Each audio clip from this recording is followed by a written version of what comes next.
വെള്ളായണി കായൽ വീണ്ടെടുക്കൽ ശ്രമങ്ങൾക്ക് ഊർജ്ജം നൽകി ഹൈക്കോടതി വിധി. 3 മാസത്തിനകം കായലിന്റെ അതിർത്തി നിർണ്ണയിക്കണമെന്നാണ് ഹൈക്കോടതി ഉത്തരവിട്ടത്.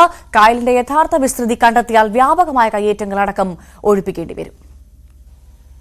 കേരളത്തിലെ ശുദ്ധജല തടാകങ്ങളിൽ ശാസ്താംകോട്ട കഴിഞ്ഞാൽ 2ാം സ്ഥാനത്തുള്ള ജലാശയം. 2000 ഏക്കറിലധികം വിസ്തൃതിയുള്ള തടാകമായിരുന്നു ഒരു കാലത്ത് വെള്ളായണി കായൽ. ഇപ്പോൾ 10-1 ചുരുങ്ങിയെന്നാണ് പരിസ്ഥിതി പ്രവർത്തകർ കണക്കുകൂട്ടുന്നത്. ഉദ്യോഗസ്ഥ രാഷ്ട്രീയ പിന്തുണയോടെയുള്ള കയ്യേറ്റങ്ങളാണ് കായലിനെ നശിപ്പിച്ചത്. പല ഭാഗങ്ങളും കായൽ ഉണ്ടായിരുന്നുവെന്ന് പറഞ്ഞാൽ വിശ്വസിക്കാൻ പോലും കഴിയാത്ത വിധം കരയായി മാറി. വീടുകളും റിസോർട്ടും ചുറ്റും ഉയർന്നു പൊങ്ങി. കല്ലിയൂർ, വെങ്ങാനൂർ, വിഴിഞ്ഞം തുടങ്ങിയ സ്ഥലങ്ങളിലെ ജനങ്ങൾ ആശ്രയിക്കുന്ന കുടിവെള്ള സ്രോതസ് കൂടിയാണ് വെള്ളായണി. ഈ തടാകത്തെ തിരിച്ചുപിടിക്കണമെന്ന ആവശ്യത്തിന് പതിറ്റാണ്ടുകളുടെ പഴക്കമുണ്ട്. കായൽ പുനരുജ്ജീവനത്തിന് സർക്കാർ ഒഴുക്കിയ കോടികളും ചെറുതല്ല. 96.5 കോടി രൂപയുടെ പുതിയ പദ്ധതി കഴിഞ്ഞ ദിവസമാണ് ഉദ്ഘാടനം ചെയ്തത്. അതിനിടയിൽ വന്ന കോടതി വിധി പരിസ്ഥിതി പ്രവർത്തകർക്ക് വലിയ പ്രതീക്ഷയാണ് നൽകുന്നത്. ഹൈക്കോടതി വിധിയിൽ സന്തോഷമുണ്ട്.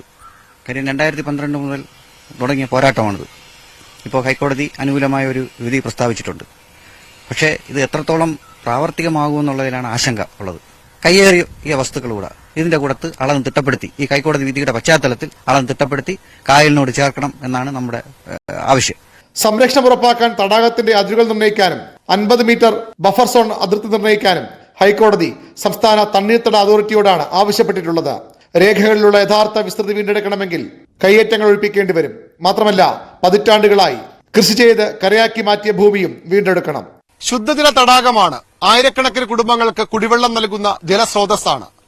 കട്ടെടുത്തതിന്റെയും കയ്യേറ്റത്തിന്റെയും ശേഷിപ്പാണ് ഇപ്പോഴത്തെ വെള്ളായണിക്കായൽ. ഇതെങ്കിലും സംരക്ഷിക്കപ്പെടണം.